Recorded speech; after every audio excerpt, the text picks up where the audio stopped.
What's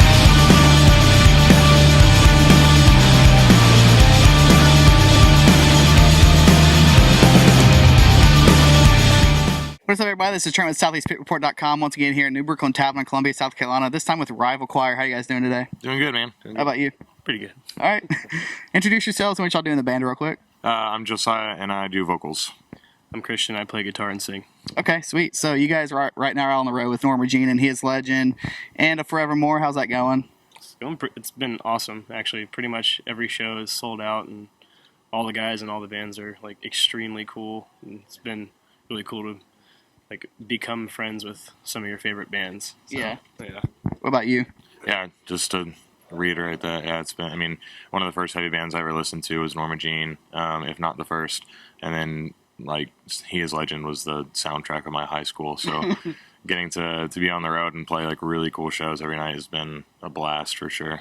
Okay, sweet. So how have the kids been reacting to your set personally? You guys are still kind of like, I guess, an upcoming band, under a new name. You guys are now named Rival Choir, formerly Mouth of the South. So what went into that, changing the name? What does the name mean, and how have kids been accepting that? This tour has been a little bit strange just because it's a little bit, like, older of a crowd, I guess, with Norma Jean and He Is Legend. But we still got, like, a pretty good response. Our last tour with O Sleeper was a really good tour for us as well. So, yeah, I mean, it's been really good. Yeah, people have been digging the stuff. Like it's like everybody seems to like it. They're kind of just like, oh no, shit. Like, what do we do?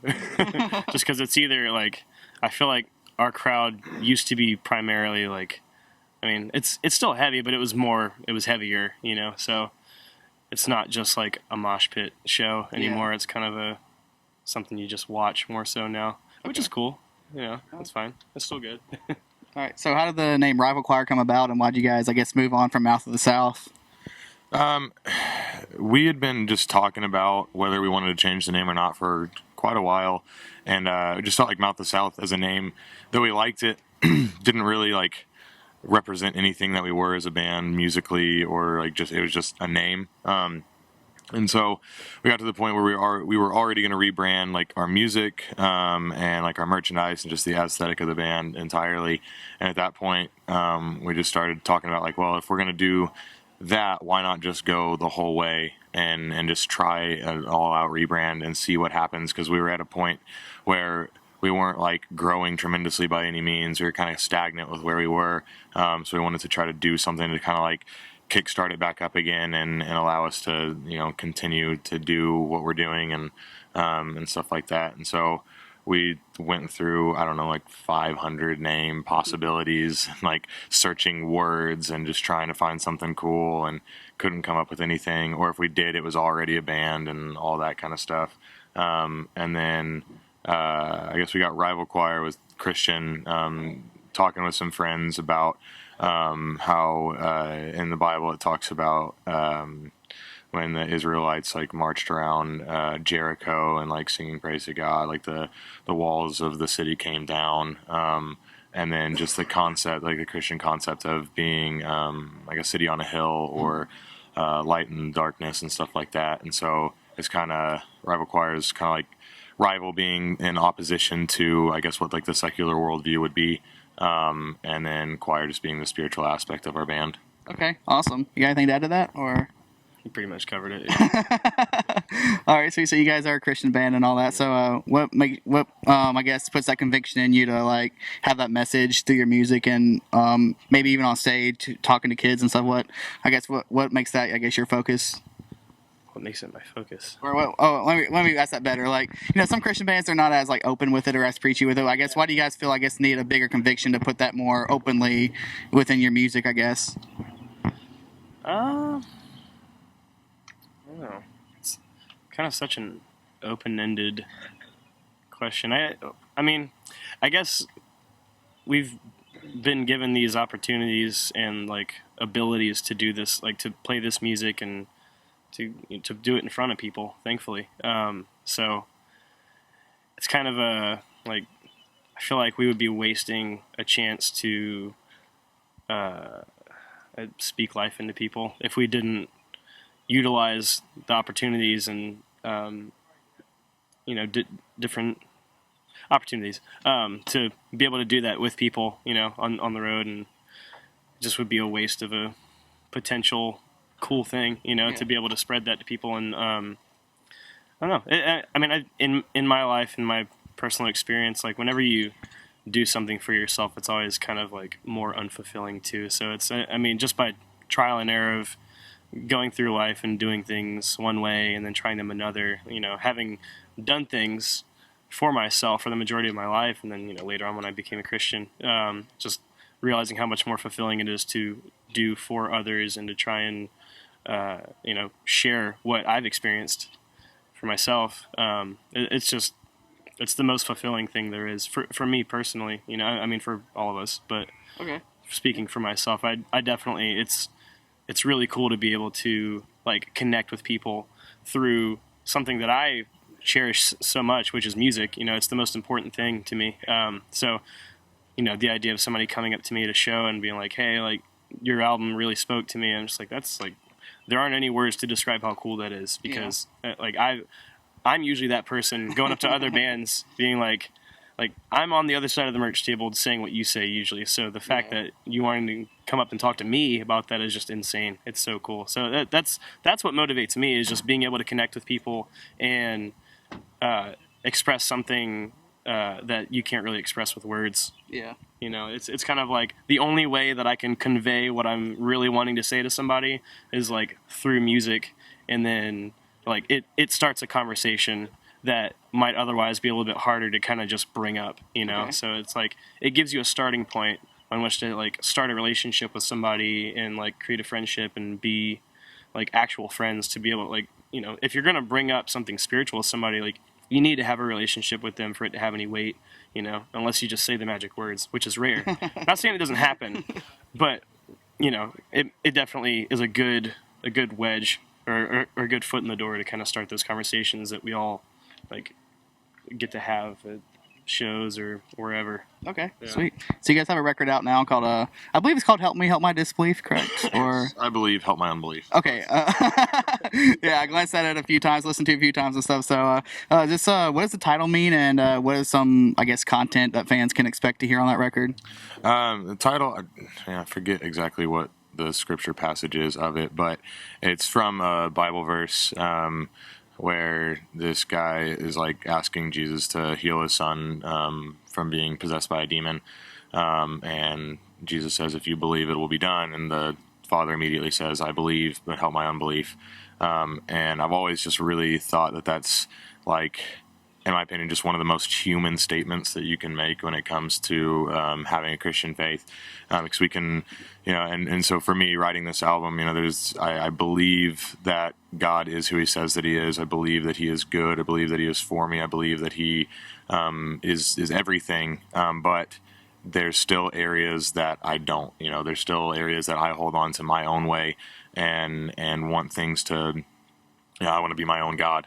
And so like in the areas that I push away, in the areas that I doubt His goodness, in the areas that I just anything that would come from doubting God, like help me with that, Okay. and so that's kind of like the content of the album, just kind of struggling with doubting the existence of God,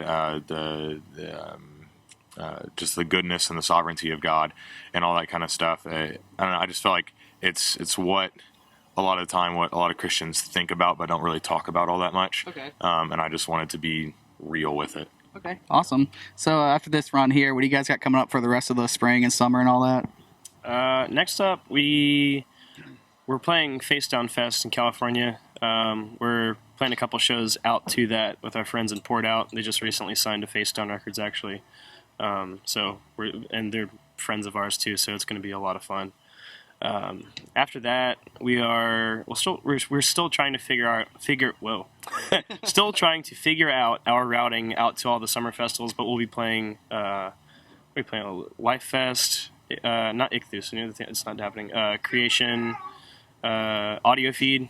Audio Feed is going to be a lot of fun. That's going to be my boys' show. There's going to be I've heard our friends are playing that. It's going to be awesome. Yeah, I've heard Emery promoting that a lot on their Bad Christian podcast. Talking about I was like the next what was it? It's Cornerstone, basically. It's run by some of the same people that ran Cornerstone. So it's got. I was unfortunately never able to go to Cornerstone. So it's cool to be able to go to this and get like a similar feel that I always watched from afar. Okay. But yeah, I'm personally most looking forward to audio feed just because of the hangout and grilling out and stuff like that. But yeah, what there's am I missing one? Sunshine, Sunshine. I believe, yeah. And then one other one that I can't pronounce the name.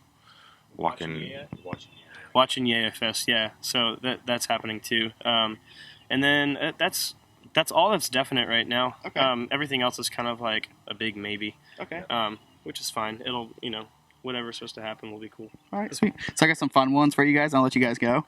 All right. So out of this tour package, if this whole tour package was a show, were a bunch of tribes on the show Survivor, which band would go home first and which band would win? There's no way to answer that without hurting somebody's feelings. Maybe let's do members instead, because I feel like with bands, yeah. Well, okay, members. Well, I usually do that, but I figured with He Is Legend, Norma Jean, it'd be kind of funny to like hear which one of those bands would make it. We would probably go home first. I'm just gonna take the bullet and just say we would go first. Like Norma Jean would win just because they've been a band for like ever, and Yeah, so they they just get it from there. They already won. Yeah, He Is Legend does have that gnarly little trailer thing right now, so Yeah, both Norma Jean and He Is Legend are the ultimate road dogs. yeah. So we're trying to absorb some of that road dogness. Okay. What about out of you two? If you came down to your band and you two were the last two remaining, which one of y'all two would win? Us two? Yeah, let's make it a little personal here.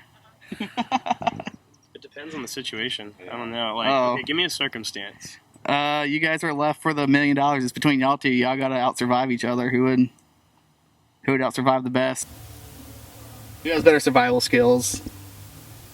You look more fit for it. You got the beard and long hair and stuff, so... I have more body hair and I have more body fat, so I feel like I might waste away a little bit longer than you would, maybe. Yeah, probably. Yeah. All right. Yeah. I got one more for you. You guys are Taylor Swift fans, any chance, or like her? Okay. Well, if y'all could date her, marry her, hang out with her, do whatever you wanted to with Taylor Swift, and she wrote a song about you, what would it be called and what would it be about? Oh gosh. I've never thought about this. That's a good question. Yeah, I should probably think about this stuff more often. What would it be called? Goodness. Oh man. Like, for example, for me, it'd be called He Stayed, because once I got her, I'd never leave her. Okay. So it'd be called He Stayed for me. Okay. So I feel like it'd be about her just chasing after me and me being too good for her. Oh, okay. What about you? I'll break her heart. Heartbreaker.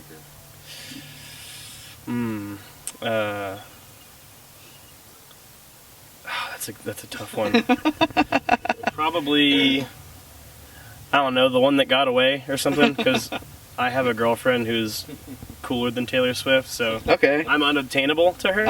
Unobtainable, that'd be great. So it's like He's unobtainable. Yeah. There you go. Yeah, unobtainable. Okay. Awesome. So is there anything you guys want to say before we close it out? Any last words?